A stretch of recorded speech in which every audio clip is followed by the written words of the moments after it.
Today we will start with what is called as node analysis.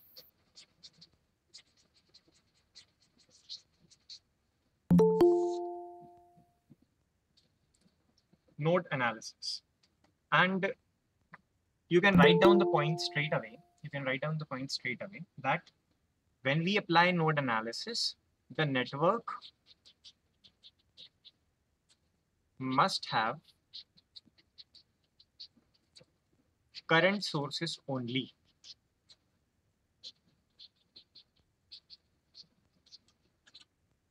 Voltage sources are not allowed. When it is asked कि आप node analysis लगा के circuit solve कीजिए, voltage sources are not allowed. Only current sources are allowed, and only admittances are allowed.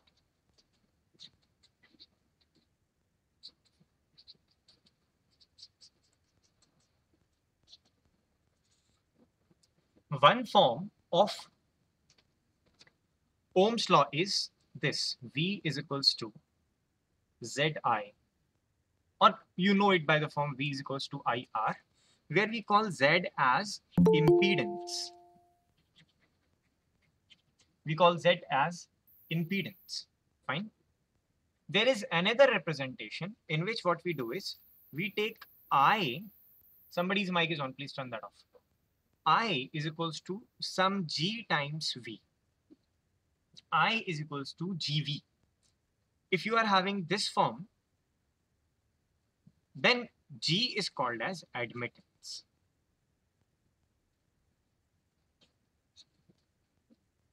Fine. So here, the only difference is that you are having V, which is a function of current.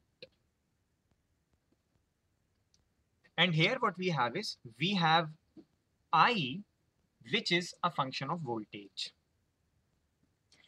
In this case, if you have to find out what is I, you will have to take F inverse of V. Similarly, in the second case, you will have to take F inverse of I in order to find out V. So we have to actually take inverse of a function in order to find out the other value.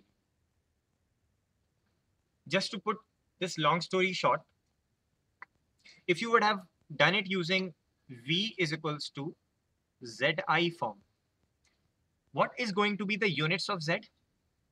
If V is in volts, I is in amps, voltage per ampere. So the unit is in ohms, OHM.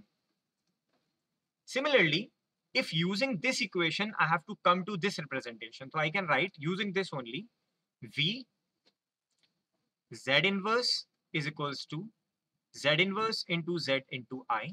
You know that this is equals to identity, which is neither or equals to 1 only. Identity होगा अगर ये current is a matrix or a vector, तो identity matrix होगी, otherwise it will be single unity. So I can write that I is equals to Z inverse V. Now if you compare this equation with this one, so you are getting a relationship between Z and G. What that is? G is equals to Z inverse. And what are then going to be the units? 1 upon ohm, or people call it as ohm inverse, या इसको ऐसे भी represent करते हैं, ohm को उल्टा बना दिया, या MHO भी लिखते हैं, MHOs, mhos. These are the unit of conductance. 1 upon resistance unit are called conductance. या इनका एक general नाम है admittance. ठीक है, तो ohms अगर लिखा हुआ है किसी भी एलिमेंट के आगे और आपसे कहा गया है मैश एनालिसिस को सॉल्व कीजिए, तो आप नहीं करेंगे. You will have to convert it into either siemens. एक और भी यूनिट होती है, जिसे बोलते हैं सीमेंस. ओम इनवर्स का ही मतलब होता है सीमेंस. ओम इनवर्स, सीमेंस, मोस, या ये वाला साइन आप कुछ भी यूज कर सकते हैं. तो या तो यूनिट होगी सीमेंस में, या फिर मोस में, या फिर ओम इनवर्स में. अब ये तो पता नहीं है, तो आप क्या करें, क्या पता नहीं है हमें कि कन्वर्ट कैसे करेंगे अगर इंपीडेंसेस में दिया है. तो you just take 1 upon the actual reading. For example 3 ohm दिया है तो आपको 1/3 मोज कन्वर्ट कर देंगे। Let us come to one circuit, हमें जिसे सॉल्व करना है।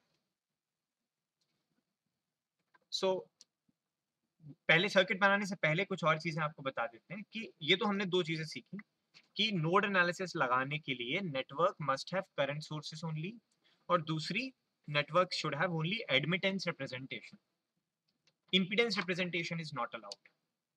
ठीक है, तीसरी है that in node analysis you have to write n-1 dash equations। अगर n नोड्स का सर्किट है तो इंटरकनेक्शन इक्वेशंस, कौन कौन सी दो इंटरकनेक्शन इक्वेशंस पढ़ाई थी आपको, नाम बताया था? Interconnection, not component equations. KVL and KCL। KVL and KCL, exactly. अब बताइए उनमें से n-1 किसका नंबर होता है? Independent KCL। exactly. So in node analysis you actually solve for n-1 KCL equations. Ritika, you may please turn off your camera. You have to write n-1 KCL equations, okay, and b minus n plus 1 KVL equations are automatically satisfied. Fourth, the KVL equations are automatically satisfied.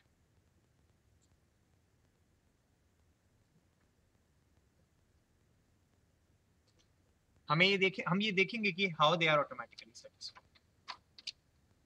Okay, और in node analysis जैसे हम mesh analysis में mesh currents के लिए equation solve करते थे, in node analysis we solve equations for node voltages.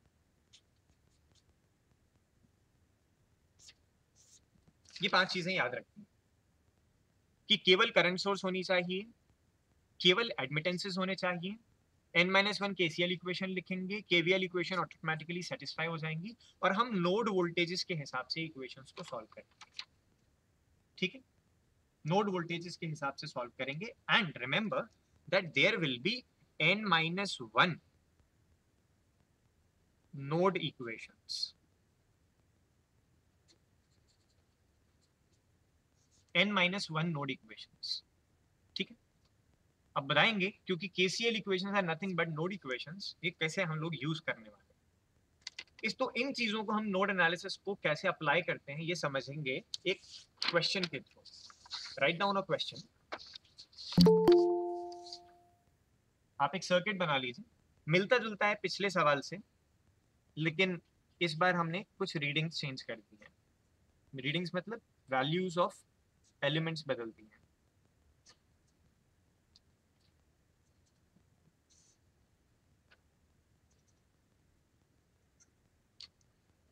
Five siemens.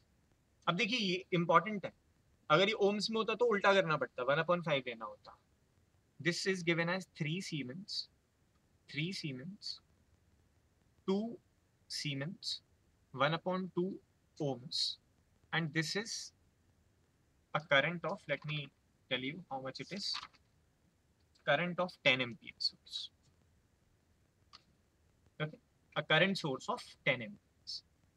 ये आपके पास सर्किट दिया हुआ, तो क्या केवल इस सर्किट पर आप नोड एनालिसिस लगा सकते हैं? The answer is no.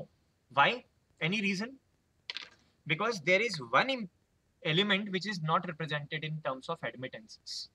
ये इंपीडेंस रिप्रेजेंटेशन है, इसकी यूनिट ओम्स में है, तो हमें इसका 1/, लेना पड़ेगा, इसको कन्वर्ट करना पड़ेगा सीमेंस में या मोज में, then you can apply node analysis. तो अगर मैं बोल रहा हूं अगर कोई चीज R में दी है और उसे आपको G में कन्वर्ट करना है, तो it is nothing but equals to 1/G। तो यहां से आप ये भी लिख सकते हैं G is nothing but equals to 1/R। तो इसको अगर G में कन्वर्ट करना है तो what will be the value? 1/1/2। 2 what? 2 मोज या 2 सीमेंस। ठीक है, ओम्स नहीं, मोज उल्टा है, MHO। फाइन, अब हमारे पास केवल करंट सोर्स है और हमारे पास केवल मोज रिप्रेजेंटेशन, तो हम इस पर नोड एनालिसिस लगा सकते हैं। अभी भी वही चीज करनी है जो हम हमेशा से करते आए हैं। फिर से किसी का माइक ऑन है, प्लीज देखो। अभी भी हमें वही चीज करनी है जो हम हमेशा से करते आए हैं। सबसे पहले आप एलिमेंट्स असाइन कर लीजिए और ब्रांचेस डिफाइन कर लीजिए। This is first branch, this is second,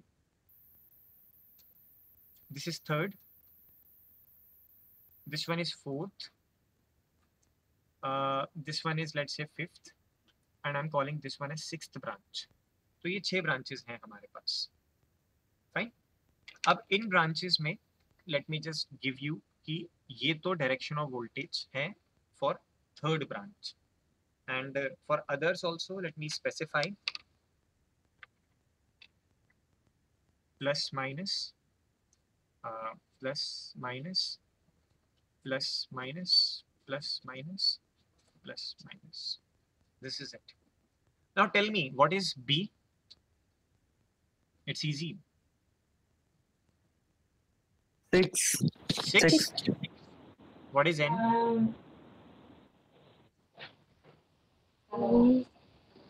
N is 4. Okay. B is 6, N is 4. So you know that there will be n minus 1 KCL equations, that is 3 KCL equations, which will be independent. 3 independent KCL equations will be there. Fine. अब हम आपको बताएंगे कि node तो 4 हैं, KCL equation 3 ही क्यों? तो अब एक इंपॉर्टेंट चीज बताई जाने वाली है आपको, आप ये नोट कर लीजिए, ये लिख लीजिए। Let me call this node as node first, और ये वाली को नोड सेकंड, और ये वाली जो नोड है इसे नोड थर्ड कहते हैं, और ये जो नोड है ये वाली इसे फोर्थ। एंड एट पॉइंट्स, केवल पॉइंट को याद में रखिए, ध्यान में रखिए, only at point assign a node voltage. Let me call this one as V first, this as V second, this as V third, and this is V fourth. ये 4 node voltage assign करती है only eight points. एक ही probe, दूसरे probe का पता नहीं है, केवल अपने इस पॉइंट को बोला है कि इस पॉइंट पे अगर मैं वोल्टेज चेक करूंगा तो इट वुड बी V1। अब क्या कीजिए, because voltage is actually a quantity which can only be measured in reference to some other point, तो हमें एक रेफरेंस पॉइंट चाहिए। अब वो रेफरेंस कहाँ से लाएं? इसी सर्किट में होना चाहिए। तो in questions it will always be given to you what node you have to consider as reference, और हमारे इस पर्टिकुलर केस में we will use node 4th as a reference. People call it as ground. People also call it as Vref. And इस पे assign voltage 0 होता है, तो V4th is actually equals to 0 और Vref is equals to ground. तो हमारे पास यहाँ पे तो वोल्टेज 0 हो गया। अब बचे कितने वोल्टेज जो नॉन जीरो हो सकते हैं? 3। इसीलिए इन 3 नोड्स पर ही KCL लिखा जाता है। इसीलिए कहा गया था if there are n nodes तो इंडिपेंडेंट KCL इक्वेशन n-1 होंगे, क्योंकि ये बात तय है कि आप वोल्टेज किसी ना किसी रेफरेंस के रिस्पेक्ट में